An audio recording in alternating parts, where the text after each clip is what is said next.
कोई मसला ही नहीं।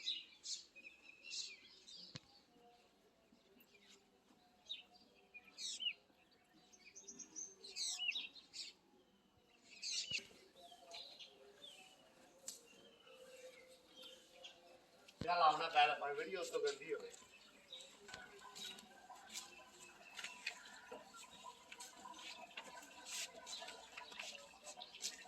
मेरी ना ले आ रही है।